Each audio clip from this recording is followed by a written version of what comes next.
Hello hi नमस्ते सलाम शत श्री अकाल आदाब दोस्तों, कैसे हो? नेट स्पीड से बढ़िया है। आज हम एक मूवी एक्सप्लेन करने वाले। इस मूवी का नाम है दोस्तों सैन एंड्रियास। इस मूवी में दोस्तों ऐसा सीन दिखाया जाए ना जो आपकी खोपड़ी और खोपचे में खलबली मचा देंगे, क्योंकि ये सीन जो है ना वो हमारी धरती पे कभी ना कभी हो भी सकते हैं। फ्यूचर में ऐसा प्रेडिक्शन लगाया गया है, तो अपने दिलों को थाम के बैठो क्योंकि मूवी बहुत ही हैरत अंगेज है। कहानी शुरू करने से पहले दोस्तों हमारे चैनल को सब्सक्राइब कर लो। देखो प्यार से बोलना, अगली बार और प्यार से बोलेंगे, ठीक है दोस्तों? चलिए आगे बढ़ते हैं। एक लड़की है, कार ड्राइव करती हुई दिखाई जा रही है हमें। नैटाली इसका नाम है। गाड़ी से बढ़िया सैर पे लगी होती है, लेकिन उसकी गाड़ी के एक तरफ से एक पत्थर आके उसकी गाड़ी पे लगता है, और ये तो सिर्फ एक ही पत्थर था। देखते ही देखते लैंडस्लाइड होना चालू हो जाता है दोस्तों, और ये बहुत ही हैरत अंगेज सीन है दोस्तों। लैंडस्लाइड की वजह से उसकी गाड़ी खाई में गिर जाती है, लेकिन यहाँ पर नैटाली की किस्मत अच्छी होती है दोस्तों।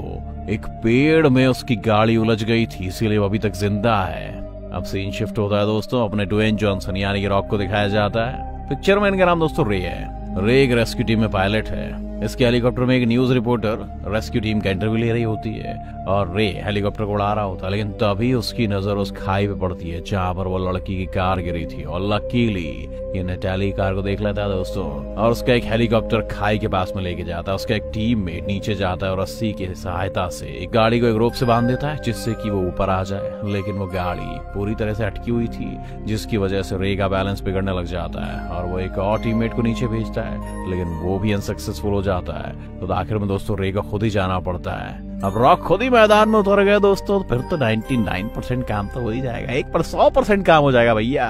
तो यहाँ पर नैटाली बच जाती है भैया। इसके बाद हमें पैसेडेनिया कैलिफोर्निया में इंस्टीट्यूट ऑफ टेक्नोलॉजी को दिखाया जाता है दोस्तों, जहाँ पे भाई साहब एक इनके बाल उड़ गए। ऑब्वियसली ये प्रोफेसर है और डिजास्टर मैनेजमेंट यानी कि आपदा प्रबंधन के प्रोफेसर है। इनका नाम डॉक्टर लॉरेंस है। सभी स्टूडेंट ये बहुत ही वीआईपी स्टूडेंट है, सबके पास में मैकबुक प्रो है। इन सब अमीरजादों को बता रहे हैं कि नॉर्थ अमेरिका में एक भूकंप इतना प्रभावशाली था जो कि एक बार आया था कि वो जापान के हिरोशिमा और नागासाकी वाले एटम बॉम्ब से 10 मिलियन बार भी गिराए जाने से ज्यादा खतरनाक था दोस्तों। वो बताते हैं कि सबसे ज्यादा तगड़ा भूकंप जो है ना वो 4 साल पहले वाल्डिविया शहर में आया था, जिसका रिएक्टर स्केल था 9.8। ये भूकंप 11 मिनट तक रहा था और उसने 80 फीट तक की सुनामी को भी जन्म दिया था दोस्तों, जिसे देखते देखते पूरा सदर्न चिली उसी भूकंप के कब्जे में आ गया था। और ऐसा कांड 150 साल में एक बार होता है दोस्तों। जाते जाते वो सबको एक बार और बताते हैं कि पूरा कैलिफोर्निया सैन एंड्रियास यहाँ पर मतलब जो लोग बैठे हुए हैं ना, जिस जगह पर बसा हुआ है ना, वो टेक्टोनिक प्लेट्स के ऊपर ही है। इसकी वजह से ना पूरा न्यूयॉर्क भी कभी भी तबाह हो सकता है। और मेरी ये रिसर्च इसीलिए है कि मैं उस भूकंप के आने से पहले उसे प्रेडिक्ट कर सकूं और सबकी जान बचा सकूं। थोड़ी देर बाद जब डॉक्टर लॉरेंस अपने कैबिन में जाकर बैठ जाते हैं, उनके पास उनका कलीग आता है जिसका नाम पर्क है दोस्तों। वो आता है और वो उन्हें कुछ ग्राफ्स दिखाता है, जो कि वहां पे एक डैम है हॉल, उसके पास का ग्राफ था दोस्तों, जहां पर कुछ झटके महसूस किए गए थे। अब ये देख के डॉक्टर लॉरेंस तुरंत अपने कलीग के साथ निकल पड़ते हैं उसकी रिसर्च करने के लिए। वहीं पर हमें रे दिखाए जाते हैं भैया। वहां पे हमें दिखाया जाता है कि रे की एक बिटिया भी, उसका नाम ब्लेक है। अब भैया यहाँ पे पता चलता है कि रे का उसकी पत्नी के संग, जैसा आपको जहाँ पता ही है, अमेरिकन का हो जाता है 4-5 साल में डिवोर्स, तो वही है। और उसकी जो बिटिया बेचारी ब्लेक, वो अपनी मम्मी के बॉयफ्रेंड के संग रहती है। इनका गुरु ऐसे ही रहता, मम्मी का बॉयफ्रेंड हमारे स्टेप डैड। अपने यही सही है यार, चलो आगे बढ़ते हैं। अब भाई साहब प्रोफेसर हॉल डैम के भूकंप के झटकों को समझ रहे होते हैं, लेकिन तभी वहां पर एक तेज झटका आ जाता है, और ये किसी और चीज का नहीं होता है बल्कि उसी भूकंप क्या होता है जिसके बारे में लॉरेंस यूनिवर्सिटी में बता रहे थे। अब झटके की वजह से वहां काफी ज्यादा हलचल मच जाती है और सब लोग इधर उधर भागने लग जाते हैं। पूरा हॉल डैम तबाह हो जाता है और जो लोग वहां पे खड़े होते हैं उन सभी की मृत्यु हो जाती है दोस्तों। लेकिन लॉरेंस और पर्क वहां से भागने में कामयाब हो जाते हैं। लेकिन तभी पर्क को एक छोटी बच्ची दिखती है जो कि फंस चुकी होती है। उसे अपनी गोद में लेकर भागता है, लेकिन वो किराने तक पहुंच ही नहीं पाता, और वो बच्ची डॉक्टर लॉरेंस को दे देता है और अपनी जान नहीं बचा पाता, उसकी मौत हो जाती है। पूरा डैम तबाह हो जाता है दोस्तों। जो भी लोग उस पे थे उन सभी की मृत्यु हो जाती है। डॉक्टर लॉरेंस किनारे पर खड़े होकर पूरे डैम को ऐसे ही देखते हैं और उनकी आंखें फटी की फटी रह जाती है दोस्तों। दूसरी तरफ दिखाया जाता है कि रे अपनी बिटिया ब्लेक से मिलने डैनियल नाम के लौंडे के घर जाता है। भाई डैनियल जिससे उसकी बीवी का टाका फिट है, वहां से उसकी बीवी एमा भी दिखती है, तो ब्लेक को गले लगा के वहां से निकल जाता है। लेकिन जब वो बाहर आता है तो उसे फोन पर उसके ऑफिस से मैसेज आता है कि काफी तेज भूकंप का झटका महसूस किया गया, तुम फौरन आ जाओ। इधर हम देखते हैं कि ब्लेक डैनियल के साथ एक प्राइवेट प्लेन में सैन फ्रांसिस्को के लिए निकल जाती है एक जरूरी मीटिंग के लिए। वहां पर ब्लेक की मुलाकात ब्रायन और उसके छोटे भाई से होती है, जिसका नाम हॉली होता है। ये लोग यहाँ पर इंटरव्यू के लिए आए होते हैं। वो दोनों काफी एक दूसरे से बातें करते हैं। वहीं दूसरी तरफ हम देखते हैं कि डॉक्टर लॉरेंस एक न्यूज रिपोर्टर को इंटरव्यू दे रहे होते हैं उस डैम के आसपास के भूकंप के झटकों के बारे में। लेकिन तभी उनके पास एक और चार्ट आता है और नेवाडा के बारे में चार्ट होता है, जिसमें वो देखते हैं कि अभी कुछ ही देर में सैन फ्रांसिस्को, कैलिफोर्निया, नेवाडा सब भूकंप के झटके में आने वाले हैं, क्योंकि ये तीनों ही शहर एक ही टेक्टोनिक प्लेट्स के ऊपर बसे हुए हैं। लेकिन अब शायद बहुत देर हो चुकी है दोस्तों, उनके पास किसी को कुछ बताने का बिल्कुल भी टाइम नहीं बचता है, क्योंकि यहाँ पर हम देखते हैं कि लॉस एंजलिस में एमा एक रेस्टोरेंट में बैठी होती है और वहां पर तेज तेज एक भूकंप के झटके आने शुरू हो जाते हैं। देखते ही देखते दोस्तों पूरी की पूरी बिल्डिंग टूट कर गिरने लगती है और एमा खतरे में है। इस चीज की खबर जैसे रे को लगती है वो तुरंत उसकी मदद के लिए निकल पड़ता है। लेकिन अभी ब्लेक और डैनियल सैन फ्रांसिस्को में ही है और वो अपनी पार्किंग में खड़ी कार से निकलने की कोशिश करते हैं। पार्किंग लॉट से बाहर निकलते भूकंप के झटकों से कार डगमगाने लगती है और देखते देखते उनकी कार के आगे पूरी जमीन धंस जाती है दोस्तों, और वो लोग जैसे तैसे वहां से निकल जाते हैं। लेकिन तभी आगे जाके पार्किंग की पूरी छत नीचे गिर जाती है, जिससे डैनियल की कार एक मलबे में फंस जाती है और उसके साथ साथ ब्लेक भी बहुत ही बुरी तरह से फंस जाती है। उसका पैर उसमें फंस जाता है। डैनियल जैसे तैसे वहां से निकल जाता है और भागते हुए सिक्योरिटी गार्ड के पास जाता है और उससे मदद मांगता है कि ब्लेक मेरी दोस्त एक कार में फंस गई, उसकी मदद करो। लेकिन तभी वहां पे छत का मलबा गिर जाता है और गार्ड की भी वही मौत हो जाती है दोस्तों। अब डैनियल ब्लेक की जान की परवाह नहीं करता और अपनी जान बचा के वहां से भाग जाता है। ब्लेक उसी हालत में वही रहती है, लेकिन उसकी बातें बैन नाम का लौंडा सुन लेता है। वो ब्लेक को बचाने के लिए निकल पड़ता है और यहाँ पर हम वो सीन देखते हैं दोस्तों, जिसे देखते आपके रोंगटे खड़े हो जाएंगे। पूरा लॉस एंजलिस शहर मिट्टी में मिल रहा था। ऊंची ऊंची बिल्डिंगें जमीन में धंसने लग गई थी और वहीं एमा एक बिल्डिंग में फंसी हुई होती है और वो बिल्डिंग धीमे धीमे करके नीचे गिरने लगी थी। एमा डिसाइड करती है कि वो बिल्डिंग की छत पे जाएगी और वहां रे का वेट करेगी। वो ऐसा ही करती है, वो भागती छत पे जाती है, लेकिन जैसी वो छत पे पहुंचती है उसकी बिल्डिंग भी गिरने लगती है। अगर वहां थोड़ी देर और रखी तो उसकी पूरी बिल्डिंग गिर जाएगी और उसकी मृत्यु हो जाएगी। लेकिन इसकी किस्मत अच्छी होती है, वहां पर रे आ जाता है और उसको रेस्क्यू कर लेता है। लेकिन तभी रे का हेलीकॉप्टर उस बिल्डिंग से टकराने वाला होता है, लेकिन रे तो भैया ड्वेन जॉनसन रॉक, इनको क्या होगा, तो ये वहां से निकल लेते हैं। अब पीछे अब देखते हैं कि पूरा एले शहर गिर के जमीन में धंस चुका है, हर तरफ त्राहिमाम है दोस्तों। ये सीन देख के ऐसी लगता है कि भैया नेचर के आगे हमारे कोई औकात नहीं। एक बात बता दूं आपको, भूकंप की वजह से किसी की मृत्यु नहीं हो सकती, हमारी बिल्डिंग्स की वजह से हमारी मृत्यु हो सकती है। भूकंप को थोड़ी पता है हम 21वें माले पे बैठे हैं, उसको लग रहा है हम तो जमीन पे खुले मैदान में भूकंप आ जाए किसी को कुछ नहीं होगा। चलिए आगे बढ़ते हैं। अब दूसरी तरफ दोस्तों हम देखते हैं ब्लेक के पास अब बेन पहुंच चुका है अपने छोटे भाई के साथ। लेकिन ब्लेक को निकालने में बहुत ही मुसीबत का सामना करना पड़ता है दोस्तों, क्योंकि वो पूरी तरह से मलबे के नीचे फंसी हुई है। अगर वो लोग वहां थोड़ी देर और रुकते तो वो भी मारे जाते, लेकिन बेन बड़ी मुसीबतों से वहां ब्लेक को निकाल लेता है और बिल्डिंग के बाहर आ जाता है। दोस्तों बाहर भी पूरी तरह से मातम मचा हुआ है, हर तरफ तबाही है। थोड़ी दूर जाने पर ब्लेक को एक स्टूल दिखता है जो कि सही सलामत होता है, तो वो उसके अंदर चले जाते हैं और एक टेलीफोन मिलता है तो एमा को फोन करती है और सही सलामत होने का बताती है, जिसके बाद रे और एमा उसे बचाने के लिए निकल पड़ते हैं। लेकिन तभी उनका हेलीकॉप्टर का इंजन फेल हो जाता है और अब इन दोनों को मजबूरन उसे क्रैश लैंडिंग करानी पड़ती है। रे हेलीकॉप्टर को एक शॉप में घुसा देता है और इन दोनों में से किसी को कोई चोट नहीं आती है। आज ड्वेन जॉनसन है भैया, रॉक है, इनके संग थोड़ी किसी की चोट आएगी, ये पिक्चर के हीरो नहीं मर जाएंगे। अब ये दोनों बाहर आते हैं, लेकिन वहां तो अलग ही तरह की भगदड़ मची हुई है। लोग टीवी फ्रिज लेके भग रहे होते हैं, उन्हें अपनी जान की फिक्र नहीं होती है, बल्कि उन्हें मॉल वॉल लूटने को मिल जाती है। जब लोगों का भैया असली चेहरा सामने आता है ना, तभी सीन होता है मजेदार। आपको मूवी सेट की एक चीज बताओ, एक बार मैं कॉलेज से आ रहा था और मैंने पता क्या देखा, एक ट्रक पलटा हुआ है, उसमें से साबुन ही साबुन बिखरे हुए हैं। लोग पता क्या कर रहे थे, ट्रक वालों का क्या हुआ, साबुन बटोर बटोर के भाग रहे थे वहां से।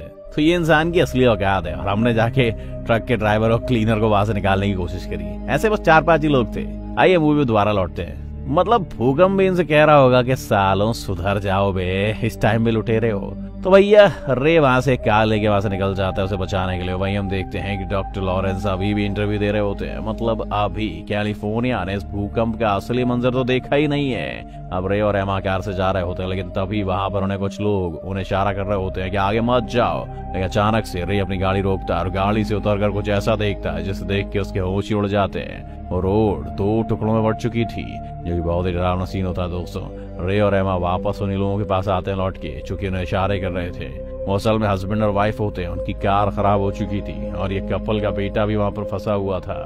रे को उस आदमी की टोपी पर एविएशन का बैज दिखता है, जिससे देख के वो उससे पूछता है कि क्या भी एविएशन आपका है, तो उससे कहता है हाँ। तो रे और वो सौदा करते हैं कि वो उसे अपनी कार दे देगा और ये लोग उसे अपना प्लेन दे देंगे। अब यहाँ पर रे उस प्लेन को लेकर निकल पड़ता है कैलिफोर्निया की तरफ। यहाँ पर ब्लेक और बेन किसी ऊंची जगह पर टहल रहे होते हैं जहाँ से वो रे को इशारा कर सके, लेकिन यहाँ पर कोई भी ऐसी ऊंची जगह ही नहीं बची थी, सारी बिल्डिंग ही जमीन पर धंस चुकी थी। अब तभी रे और एमा के प्लेन में फ्यूल खत्म हो जाता है, लेकिन रे और उसकी धन्नो एमा दोनों एक पैराशूट लेके निकल पड़ते हैं। और भैया जब एमा कहती है लैंड करा दे, 500 ज्यादा ले ले, तो वो दोनों आगे मैदान में रुक जाते हैं। लेकिन तभी दोस्तों एक और झटका महसूस होता है जो कि सारे झटकों से ज्यादा पावरफुल होता है। दोस्तों 9.1 स्केल का होता है, यानी पूरे कैलिफोर्निया को हिलाने लगता है। और रे वहां पर फंसे सारे लोगों को बचाने की कोशिश करता है। रे देखता है कि ब्लेक तक जाने का कोई भी रास्ता बचा ही नहीं हुआ है, रोड भी टूट चुकी है और रे ने प्लेन भी क्रैश कर दिया है। इसीलिए अब रे फैसला करता है कि वो बोट का सहारा लेगा ब्लेक तक पहुंचने के लिए। वहीं दूसरी तरफ में दिखाया जाता है कि ब्लेक, बेन और उसका भाई तीनों बचे हुए होते हैं, लेकिन बेन जख्मी हो चुका है। तभी ब्लेक को एक सायरन सुनाई देता है जो कि तब बजता है जब पानी का लेवल खतरे से ऊपर आ जाता है। मतलब अब सुनामी भी आने वाली है दोस्तों। ये सुन के ब्लेक नजदीकी में एक अंडर कंस्ट्रक्शन बिल्डिंग में पनाह लेने की सोचती है और भागने लग जाती है। वहीं दूसरी तरफ में दिखाई देता है ये पूरा समुद्र हिलने लगता है, जितनी भी नाव होती है पलटने लग जाती हैं और रे अपनी बोट से भाग रहा होता है, लेकिन काफी बड़ी लहर उसकी तरफ आने लगती है और उसके साथ ही बड़े बड़े कार्गो शिप और क्रूज भी आने लगते हैं जो कि डिसबैलेंस थे। और देखते ही देखते सुनामी का पूरा पानी शहर में घुस जाता है दोस्तों। उसके साथ ही बड़े बड़े जहाज भी तबाह हो जाते हैं। ऐसा ही एक जहाज ब्रिज से टकराता है जिसमें डैनियल की मृत्यु हो जाती है। वो जहाज आगे डैनियल के ऊपर गिर जाता है और वहीं कुचल के मर जाता है। तभी यहाँ पे इमोशनल सीन देखते हैं दोस्तों। एक बूढ़ा कपल जिन्हें पता होता है वो नहीं बच पाएंगे, वो दोनों एक दूसरे से गले लगते हैं और समुद्र का पानी उन्हें अपने साथ चपेट लेता है। अब वो पानी की लहर उस बिल्डिंग की तरफ भी बढ़ रही थी जिसमें ब्लेक और बेन रुके हुए थे। थोड़ी देर में वो बिल्डिंग भी पानी में बदल जाती है, लेकिन ब्लेक बचकर ऊपर के फ्लोर पर चली जाती है जिससे वो दोबारा से बच जाती है। तभी वहां पर रे और एमा आ जाते हैं बोट लेके, लेकिन उन्हें क्या पता होता है कि उनके पीछे वाली बिल्डिंग में ब्लेक है। लेकिन ब्लेक उन्हें देख लेती है और वो वहां से काफी चिल्लाती है, लेकिन भैया शीशा साउंड प्रूफ होता है जैसे मेरा स्टूडियो है। उसकी आवाज बाहर नहीं आ पा रही थी। तभी ब्लेक देखती है कि ओली के पास तो एक लेजर लाइट है। वो उसे यूज करके रे की बोट पे मारती है और उस लाइट को देख के रे जब पीछे मुड़ता है तो उसे ब्लेक दिख जाती है। ये देख के वो दोनों काफी खुश हो जाते हैं और रोने लग जाते हैं, चिल्लाने लग जाते हैं, खुशी मनाने लग जाते हैं। लेकिन खुशी उनकी मातम बदल जाती है। वो बिल्डिंग पूरी तरह से नीचे गिरने लग जाती है। ये देख के रे एमा से कहता है एमा तू यहीं रुक, मैं देख के आता हूँ क्या है। इतने में देखता है वो कि ब्लेक पानी में डूब रही है कांच के उस तरफ। अब रे उसको बचाने की बहुत कोशिश करता है। वो शीशे के दूसरी साइड होती है, वो शीशा तोड़ नहीं पा रहा था। वो बहुत कोशिश करता है ब्लेक को कि तुम थोड़ी देर सांस लेती रहो, लेकिन पानी का लेवल धीरे धीरे बढ़ता ही जा रहा था। और एक टाइम ऐसा आ जाता है कि ब्लेक उस पानी में डूब जाती है और उसकी सांसें रुक जाती हैं। लेकिन यहाँ पर रे हार मानने वाला में से नहीं था दोस्तों। वो आखिरकार उस शीशे के गेट को तोड़ लेता है और रे को बाहर लेके आ जाता है। अब जिस बिल्डिंग में ये लोग होते हैं उसका शीशा भी बहुत मजबूत होता है दोस्तों, उसे तोड़ ही नहीं पा रहे थे। इसीलिए थोड़ी बनाया गया था कि किसी दिन तूफान आएगा, भूकंप आएगा, भूचाल आ जाएगा और उस शीशे को तोड़ने की नौबत आ जाएगी। उनने तो लगाई थी अपनी क्वालिटी। अब एमा ये देख लेती है और वो अपनी बोट लेके वहीं पे घुस जाती है जिससे शीशा टूट जाता है। और सभी लोग ब्लेक को लेके यहाँ से जाने लगते हैं, लेकिन ब्लेक अब होश में नहीं थी। रे बहुत कोशिश करता है उसे बचाने की, लेकिन उसकी सारी कोशिश नाकाम रहती है दोस्तों। और अपनी बेटी को अपने सामने मरता वो देखकर एमा रोने लगती है और रे कहता है कि वो हार नहीं मानेगा, वो बार बार कोशिश करता रहता है। और तभी दोस्तों एक चमत्कार होता है। चमत्कार इसलिए होता है कि अपने डॉन जॉनसन है भैया, इनके तो मूवी के हीरो हैं ये, इनका ही कांड सफल नहीं होगा तो किसका होगा भैया। ब्लेक एक बार जोर से खांसती, पानी थूकती है और बस फिर क्या सीन सेट। अब लास्ट में बचे हुए लोगों को पुलिस रेस्क्यू कर लेती है। और यहाँ पे हमें ऐसा सीन दिखाया जाता है दोस्तों जिसमें पूरा शहर तबाह हो चुका है, हर चीज पूरी तरह से बर्बाद हो चुकी है। लेकिन अंत में हमें अमेरिका का झंडा दिखाया जाता है। रे से देख के कहता है कि हम सब चीज दोबारा बना लेंगे। अब मूवी यहीं पे खत्म हो जाती है। अच्छा दोस्तों एक बात आपको बताऊं, अमेरिका ऐसी ऐसी मूवीज बनाता है जिसमें उन्होंने पूरी दुनिया तबाह हो जाती है फिर वो बचा लेते हैं। हर मूवी उनकी ज्यादातर ऐसी होती है, जो भी सुपर हीरो मूवीज वगैरह ये सब कर्मकांड वाली मूवी होती है। लेकिन कोरोना के टाइम पे अमेरिका की फट गई थी, वैक्सीन नहीं बन पा रही थी, तब जाके जब दुनिया ने सब बना लिया तब उन्होंने फाइजर बनाई। कोरोना के टाइम पे देख रहे हो दुनिया पूरी खतरे में आ गई थी, अमेरिका शांत बैठा था, खुद भी किसी लिए घूम रहा था। मतलब रियल लाइफ में तो बढ़िया चलते हो, रियल लाइफ में सब वही बम्बैया बकैती कर रहे हैं। दोस्तों आपको मूवी पसंद आई हो तो हमारे चैनल को जरूर सब्सक्राइब करें और ऐसी मूवीज देखने के लिए दोस्तों बने रहिए हमारे साथ। वीडियो को लाइक भी कर दे, पसंद नहीं आया तो डिसलाइक कर दे। Be honest. चलिए टाटा बाय बाय, मिलते हैं एक और नई मूवी के साथ। धन्यवाद।